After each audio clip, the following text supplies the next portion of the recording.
परिंदों को मंजिल मिलेगी, यकीनन ये उनके पर बोलते हैं, और अक्सर वो लोग खामोश रहते हैं जमाने में जिनके हुनर बोलते हैं। नमस्कार दोस्तों, मेरा नाम है जितेंद्र सिंह परमार और ब्रह्मास्त्र के इस ऑनलाइन यूट्यूब चैनल पर आपका हार्दिक स्वागत है।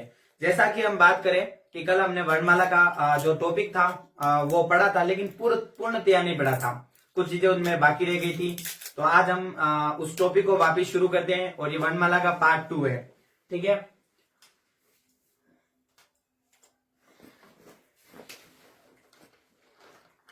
हाँ जी। आज की अगर हम बात करें तो हमारे सब्जेक्ट का नाम रहने वाला है हिंदी। और सबसे पहले मैं आपको एक बात बताऊं तो वर्णमाला जो है हम टॉपिक पूरा कर रहे जो चल रहा था उसमें हम बात करें तो वर्ण दो प्रकार के होते हैं। कितने प्रकार के होते हैं साहब? वर्ण दो प्रकार के होते हैं। एक तो आपके होते हैं स्वर और एक आपके होते हैं व्यंजन। एक आपके होते हैं स्वर और एक आपके कितने होते हैं? व्यंजन। देखो, जैसे कि ये वर्ण है, ये कितने प्रकार के होते हैं? ये दो प्रकार के होते हैं। इसमें एक तो आपका आता है स्वर और एक आपका आता है व्यंजन।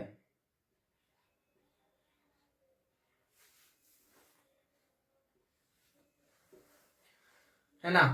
और स्वर कितने प्रकार के होते हैं? सॉरी, स्वर कितने होते हैं और व्यंजन कितने होते हैं? तो स्वर होते हैं आपके 11 और व्यंजन आपके होते हैं 33। है ना? वर्णमाला टॉपिक कर रहे थे, उसमें वर्ण दो प्रकार के होते हैं, स्वर 11 होते हैं और व्यंजन आपके 33 होते हैं। ठीक है, आगे बात करें तो स्वर किसे कहते हैं? सबसे पहला मन, जैसे मैंने स्वर का नाम लिया तो आपके मन में आना चाहिए स्वर किसे कहते हैं। तो स्वर स्वतंत्र रूप से उच्चारित होने वाली ध्वनियों को क्या कहा जाता है? स्वर कहा जाता है। या हम कह सकते हैं कि जो ध्वनियां बिना किसी सहयोग के बोली जाती हो उसे भी हम स्वर कह सकते हैं। यानी कि इनडायरेक्टली हम कह सकते हैं कि जिसमें व्यंजन नहीं होना चाहिए, सिर्फ स्वर। है ना? व्यंजन होता तो उसको स्वर और स्वर के माध्यम से बोला जाता है, लेकिन स्वर इंडिपेंडेंट है ना, किसी के सहारे नहीं है। जैसे कि हम बात करें तो स्वर अ है, तो इसमें ऐसा कोई शब्द और मिला हुआ नहीं है, ये स्वयं अपने आप में पूर्ण है। लेकिन मैं आपको बताऊं कि क, तो इसमें कुछ ना कुछ तो मिला हुआ है, तभी हम इसको बोल पा रहे हैं। जैसे कि इसमें क्या मिला हो सकता है? क के अगर हम टुकड़े करें तो हलंत क प्लस अ, इसमें क्या मिला हुआ है? अ मिला हुआ है। जैसे कि मैं आपको कोई दूसरा शब्द दे दूं क में, जैसे मैं आपको बोलूं कु, तो कु को हम किसी है ना किसी और के सहयोग से बोल रहे। किसके सहयोग से बोल रहे? स्वर के सहयोग से। इसमें स्वर है, छोटे ऊ की मात्रा लगी हुई है, तब जाकर हम इसको बोल पा रहे हैं। लेकिन जो स्वर होते हैं उनको उसके अंदर कुछ मिला हुआ नहीं होता है, वो अपने आप में स्वतंत्र हैं और वो स्वतंत्र रूप से उच्चारित होती है, इसलिए हम उसको आसानी से बोल पाते हैं। अब हम बात करें स्वरों की, तो स्वर स्वतंत्र रूप से उच्चारित होने वाली ध्वनि को स्वर कहते हैं और हिंदी में स्वरों की संख्या कितनी होती है? 11 होती है। फिर हम बात करें कि स्वर कितने प्रकार के होते हैं? स्वर दो प्रकार के होते हैं। अब कौन कौन से होते हैं वो मैं आपको बताता हूं ब्लैक बोर्ड पर। स्वरों के भी दो प्रकार होते हैं। स्वरों के कितने प्रकार होते हैं? स्वरों के भी दो प्रकार होते हैं। स्वर के कितने प्रकार होते हैं? दो प्रकार होते हैं। पहला प्रकार हम कह सकते हैं मूल स्वर,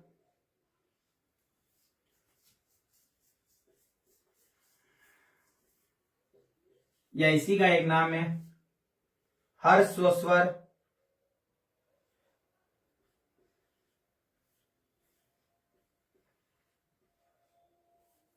या इसी को हम कह सकते हैं लघु स्वर। हाँ, लघु स्वर।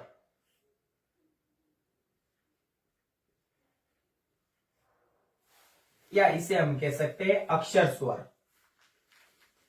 कौन सा स्वर? अक्षर स्वर। और ये इनकी जो संख्या है वो 4 है। कितनी है? 4। मूल स्वर, हर्ष स्वर और लघु स्वर और अक्षर स्वर की संख्या कितनी है? 4। है ना?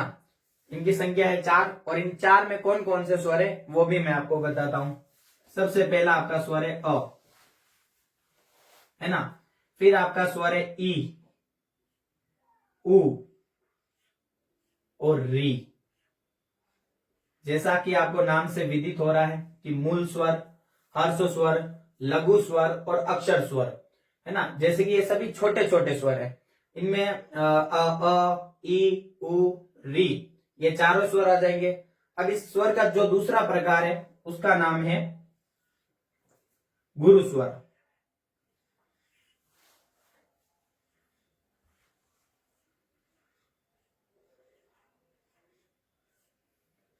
या इसे हम कह सकते हैं मिश्र स्वर।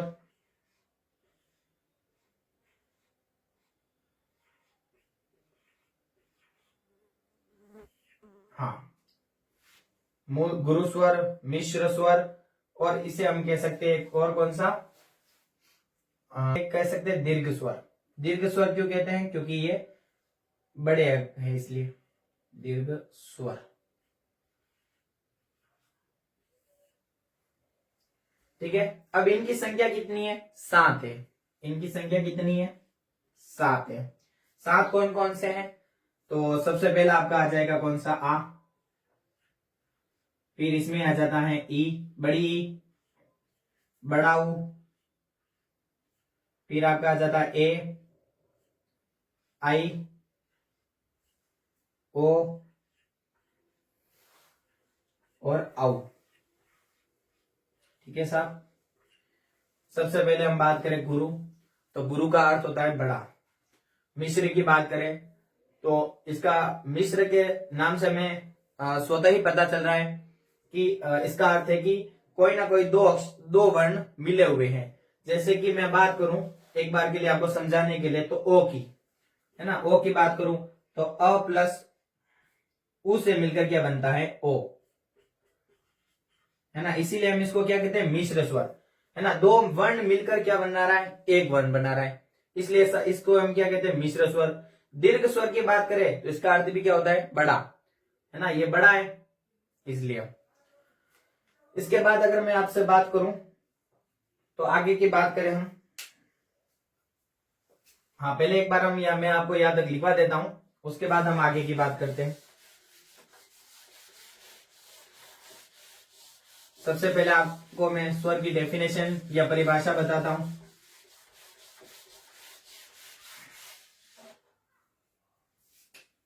लिखो, वर्ण दो प्रकार के होते हैं। वर्ण कितने प्रकार के होते हैं? 2 प्रकार के। दोनों के नाम, पहला आपका कौन सा है? स्वर, और दूसरा आपका कौन सा है? व्यंजन। स्वर कितने हैं? 11, और व्यंजन कितने हैं? 33। ठीक है साहब। अब मैं आपसे बात करूं कि स्वर की डेफिनेशन,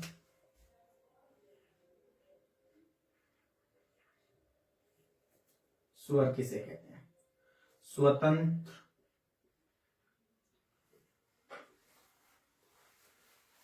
स्वतंत्र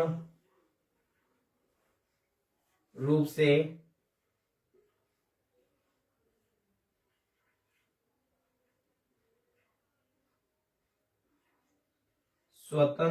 से उच्चारित ध्वनियों को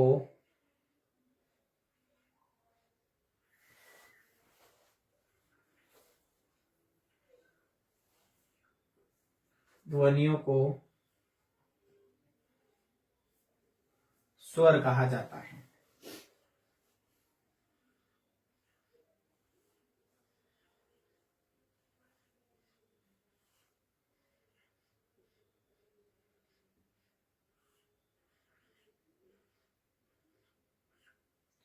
स्वतंत्र रूप से उच्चारित ध्वनियों को स्वर कहा जाता है। लिखो, हिंदी में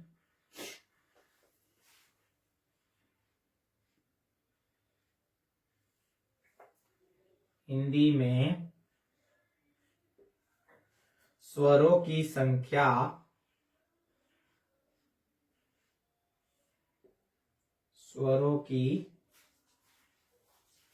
संख्या कितनी है साहब? 11 है। हिंदी में स्वरों की संख्या कितनी है? 11 है। एक बार आप इसको उतार लीजिए, फिर मैं आपको लिखाता हूं कौन कौन से स्वर और कैसे क्या है।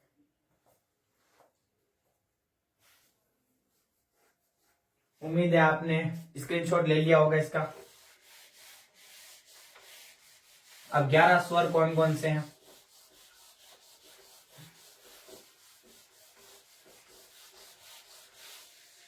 सबसे पहला आपका स्वर है अ। कौन सा स्वर है? अ। उसके बाद आपका आता है आ। उसके बाद आपकी आती है ई। उसके बाद बड़ी ई, छोटा ऊ, बड़ा ऊ। उसके बाद आपका री से ऋषि। उसके बाद आपका ए, आई, ओ,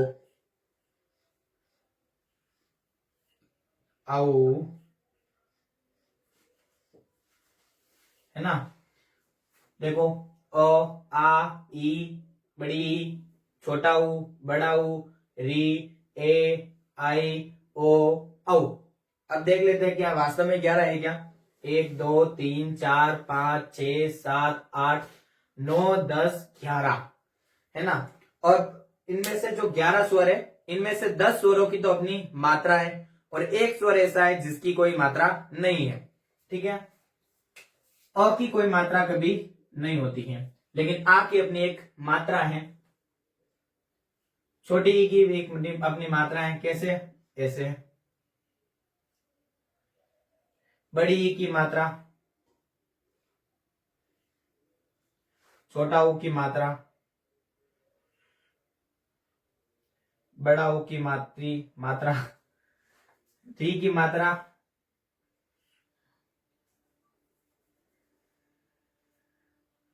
ए की मात्रा भी है।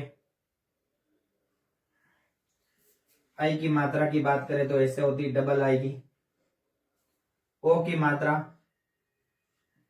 और औ की मात्रा पर डबल आएगा। ठीक है, सभी की मात्रा को ध्यान में रखना है और एक बार आप इसका भी स्क्रीनशॉट ले लीजिए। उम्मीद है आपने स्क्रीनशॉट ले ही लिया होगा।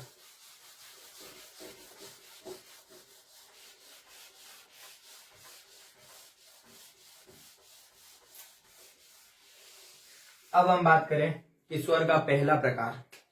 स्वर का पहला प्रकार लिखो, मूल स्वर,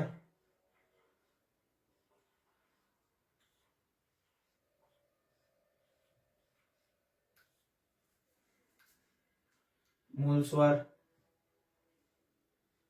लघु स्वर,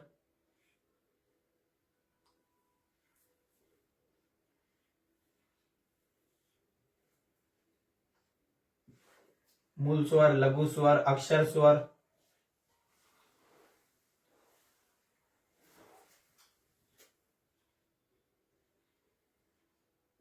या इसे हम कह सकते हैं हर्ष स्वर।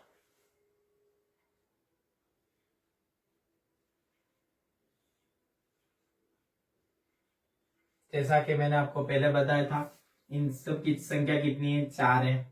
कौन कौन से आते हैं इसमें? तो अ, ई, उ, री। ये आपको ध्यान में रखना है क्योंकि ये कई बार पूछ लिया जाता है। उसके बाद आपका जो दूसरा प्रकार है उसकी हम बात करें तो दीर्घ स्वर। इसी का एक और नाम है जिसे हम कह सकते हैं गुरु स्वर।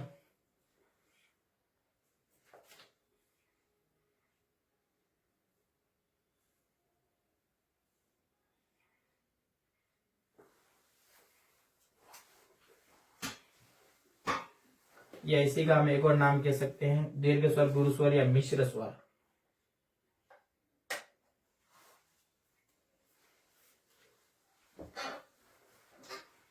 इनकी संख्या भी मैंने आपको पहले बताई थी कि इनकी संख्या कितनी है, 7 है। कौन कौन से हैं? सबसे पहले आपका आता है आ, बड़ी, बड़ा ऊ, ए, आई, ओ, औ। हो गए होंगे आपके 7 स्वर, 1 2 3 4 5 6 7। हिंदी में स्वर के 2 भेद होते हैं, मूल स्वर, लघु स्वर, अक्षर स्वर, हर्ष स्वर। इनकी संख्या 4 है, अ, ई, उ, री। फिर हम बात करें जो दूसरा भेद है, दीर्घ स्वर, गुरु स्वर या मिश्र स्वर। इनकी संख्या 7 है, आ, ई, उ, ए, आई, ओ, औ। अब हम एक बार आप स्क्रीनशॉट ले लीजिए। अब हम आगे की बात करें,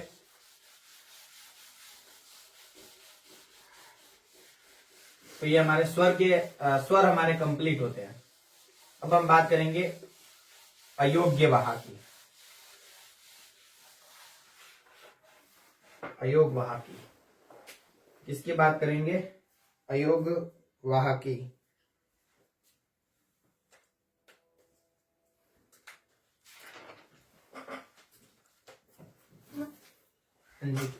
अयोग वाह की अगर हम बात करें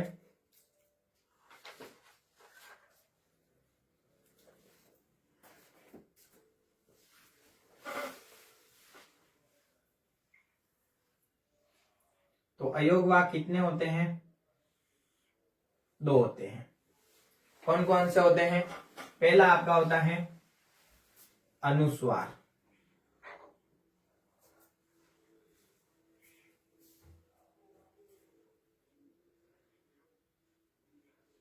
दूसरा आपका होता है विसर्ग,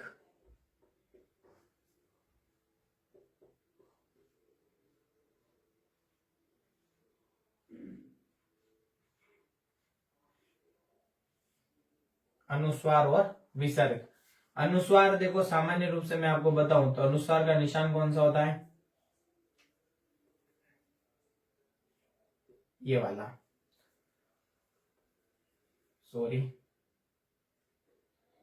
ये वाला।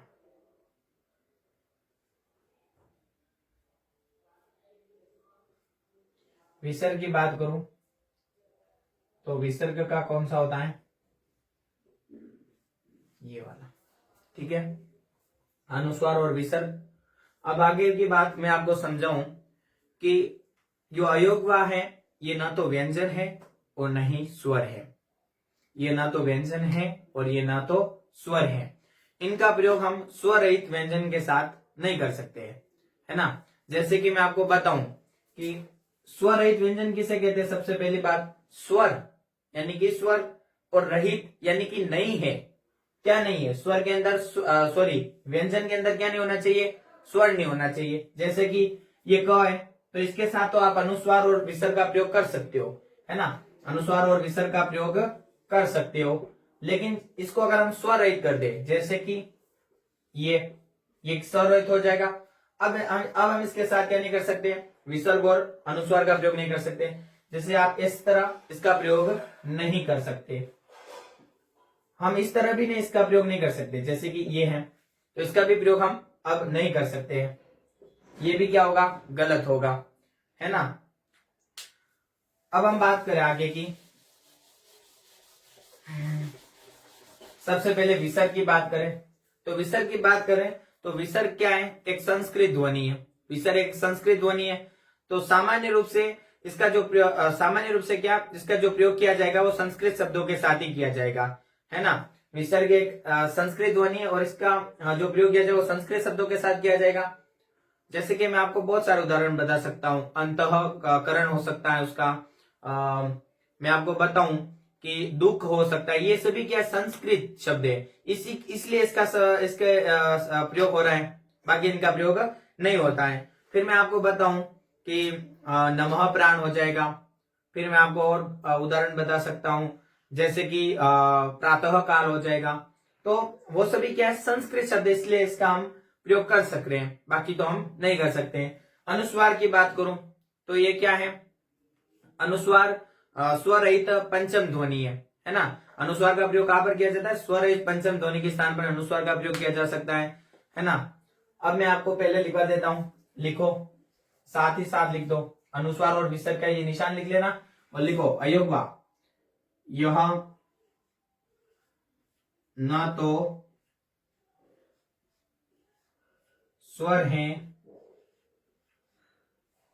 यह न तो स्वर हैं, ना यह न तो स्वर है और न ही व्यंजन है, नहीं व्यंजन है। अयोग्यवान न तो स्वर है और न ही व्यंजन है।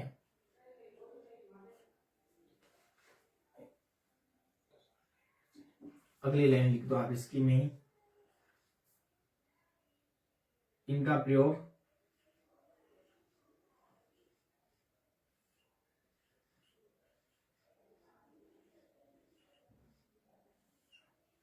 स्वर रहित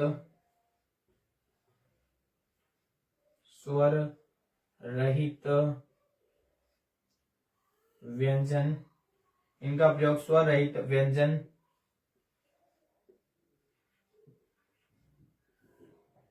के साथ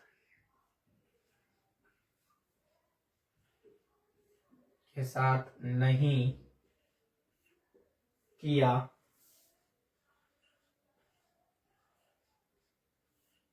जा सकता है। अनुस्वार का प्रयोग स्वर रहित व्यंजन ध्वनि के साथ नहीं किया जा सकता है। आगे की हम बात करें तो फिर हम लिखेंगे क्या, विसर्ग की बात करें। अब विसर्ग,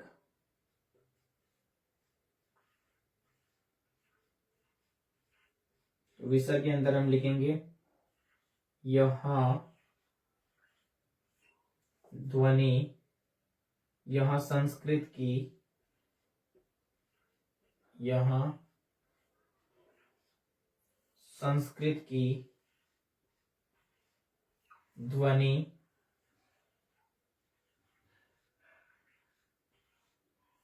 है। इसका प्रयोग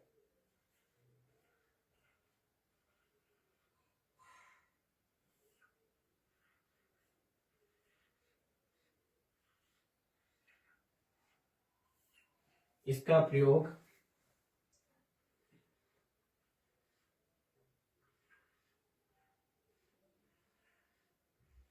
इसका प्रयोग संस्कृत शब्दों के साथ किया जाता है ना। देखो, सबसे पहले मैंने बात की थी कि अयोग्य दो प्रकार के होते हैं, अनुस्वार और विसर्ग। अनुस्वार या न तो स्वर हैं और न ही व्यंजन हैं, इनका प्रयोग स्वर रहित व्यंजन के साथ नहीं किया जा सकता है। विसर्ग की बात मैं आपको बताऊं तो विसर्ग यह संस्कृत की ध्वनि है, इसका प्रयोग संस्कृत शब्दों के साथ ही किया जा सकता है। ऐसा नहीं कि आप हिंदी शब्दों के साथ कर दो। एक बार आप इसका स्क्रीनशॉट ले लीजिएगा।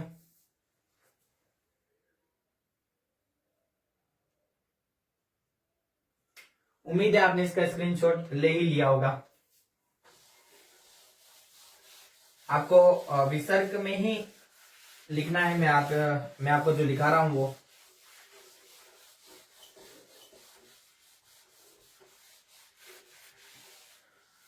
हाँ जी, ये आपको विसर्ग में लिखिए कि जैसे, अच्छा ये रह गया क्या, लिखो विसर्ग में लिखो जैसे।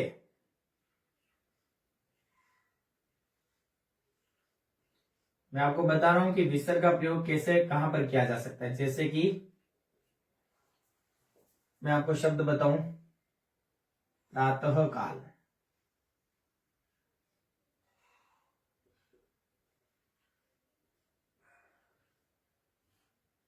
एक आपका शब्द हो जाएगा जैसे कि दुख,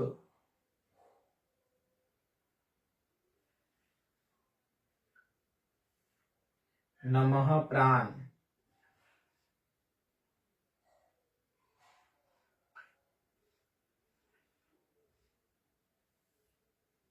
एक आपका शब्द बताऊं मैं, प्रातः काल, दुख, नमः प्राण, अंतःकरण,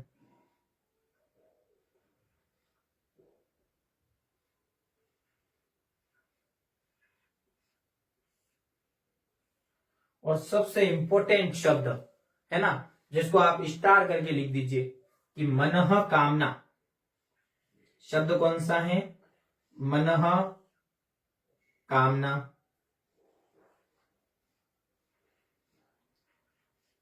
और आप ज्यादातर देखोगे ये शब्द तो मनोकामना आपको बहुत ही कम जगह पर लिखा हुआ मिलेगा, क्योंकि ये शब्द है ना लगभग जगह पर गलत ही लिखा होता है। जैसे कि मैं बताऊं आपको, मंदिरों में मनोकामना नहीं लिखा होता है, मंदिरों में क्या लिखा होता है? मनोकामना। और ये मनोकामना शब्द क्या है? गलत है ना। हम अपनी मन की कामना लेकर भगवान के पास जाते हैं और कहते हैं कि हमारी ये मनोकामना पूरी कर दो। भगवान कैसे करेगा हमारी मनोकामना पूरी, है ना। भगवान कहेगा भाई पहले तू शब्द तो सही सीख ले, फिर मनोकामना लेकर आ मेरे पास, है ना। मनोकामना लेकर आ। हम क्या बोलते हैं? मनोकामना। और मनोकामना शब्द क्या है? गलत है। शब्द सही शब्द क्या होगा? मनः कामना, है ना। सही शब्द क्या होगा? मनः कामना। तो ये आप विसर्ग के कुछ उदाहरण हैं, पहले आप इसको नोट कर लीजिए, फिर मैं आपको आगे बढ़ाता हूं।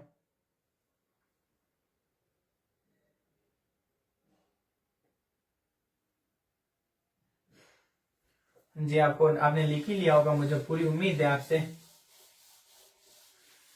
क्योंकि आप एलडीसी की तैयारी कर रहे हो तो आपको। हाँ, अनुस्वार दूसरा शब्द आपका था, कौन सा? अनुस्वार।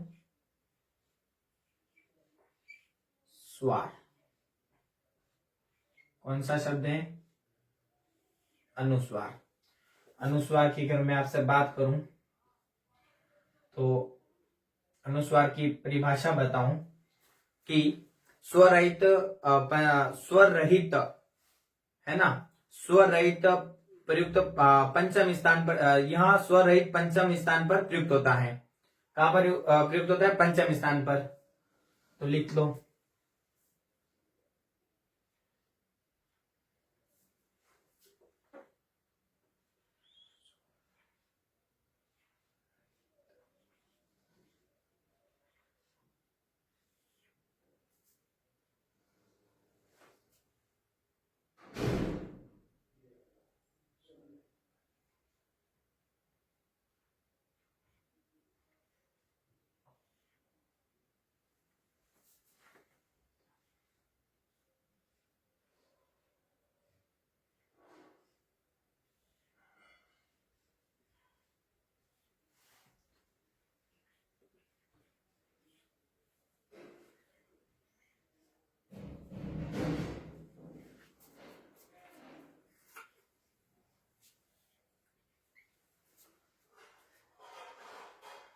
हाँ, अनुस्वार की बात करें तो स्वर एक पंचम स्थान पर प्रयुक्त होता है। इसके कुछ उदाहरण है, जैसे कि आप लिख लीजिए, जैसे करके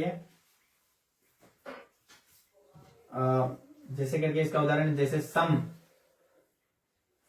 संशोधन,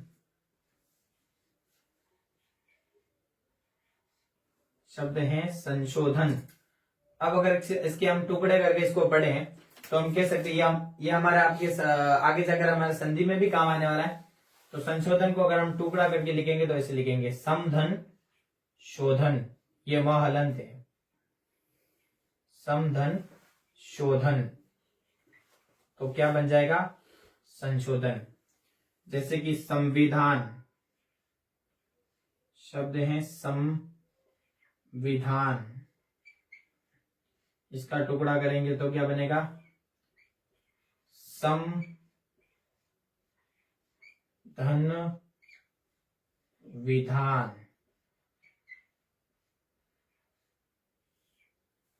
जैसे कि मैं आपको बताऊं, ऐसे एक और टुकड़ा मैं आपको बताता हूं।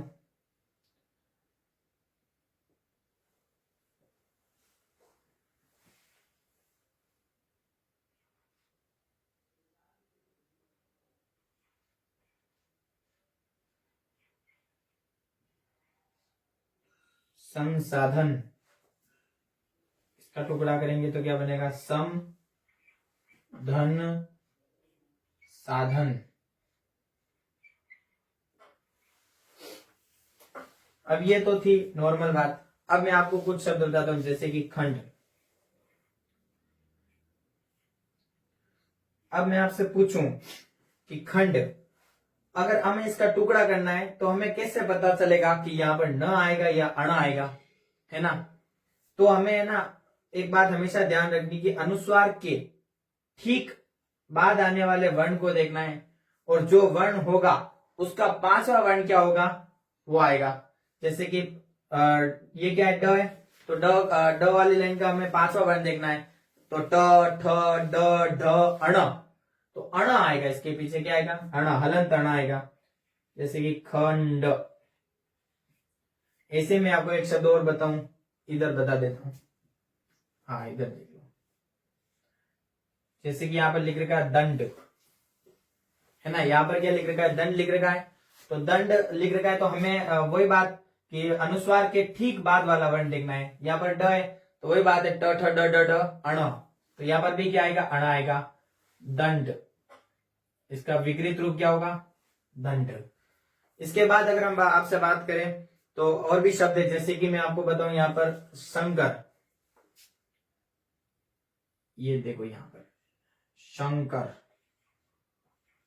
अगर हम शंकर को अलग करके लिखेंगे तो कैसे लिखेंगे?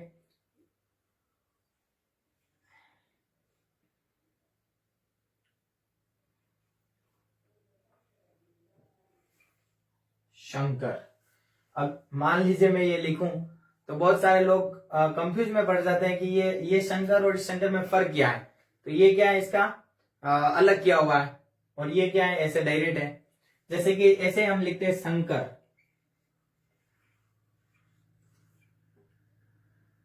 तो नीचे लिख देता हूं। इसका भी जो विकृत रूपी होगा, हमें क्या देखना है? अनुस्वार के बाद वाला वर्ण देखना है, उसका पंचम वर्ण यहां पर आएगा। जैसे कि अंग आ जाएगा, शंकर। जैसे कि एक शब्द मैं बताऊं आपको, धनंजय। धनंजय, तो इसमें भी हम क्या देखेंगे? अनुस्वार के ठीक बाद वाला वर्ण। यहां पर क्या है? ज, तो च छ ज ज इय, तो इसका मतलब क्या आएगा? इय आ जाएगा। ध नन जय। ऐसे हमें विकृत रूप करना आना चाहिए। एक और मैं आपको इधर शब्द बताता हूं, संचय। तो संचय का कैसे? अनुस्वार के बाद वाला वर्ण देखते हैं, तो च छ ज ज इय, तो इसमें भी क्या आएगा? इय। संचय एक बहुत ही प्रसिद्ध शब्द है जिसमें ज्यादातर स्टूडेंट गलती करते हैं। शब्द क्या है? पंचांग। इसको भी आपको क्या करना है? ऐसे टुकड़ा करना है। सबसे पहले अनुस्वार के बाद वाला वर्ण देखो। अनुस्वार के बाद वाला वर्ण कौन सा है? च है, तो च छ ज इय, तो यह आ जाएगा सबसे पहले। तो फिर आपके यहां पर क्या है? चा, तो ये चा लिख दिया। अब चा के ऊपर वापिस अनुस्वार है, तो इस अनुस्वार के ठीक बाद वाला वर्ण कौन सा है? ग है, तो इस ग का पंचम वर्ण कौन सा होगा? क ख ग अंग, तो यहां पर क्या आ जाएगा? अंग। ये लेकिन ये हलंत आएगा यहां पर, ठीक है, ध्यान रखना। पंचांग मैंने यहां पर लिख भी रखा है कि स्वर रहित पंचम ध्वनि के स्थान पर प्रयुक्त होता है, तो यहां पर क्या लिखना है? ये हमेशा क्या रहेगा? हलंत रहेगा। ठीक है, एक बार ये शब्द उतार लीजिए अपनी कॉपी में, या फिर आप स्क्रीनशॉट ले लीजिए इसका। उम्मीद है आपने लिख ही लिया होगा।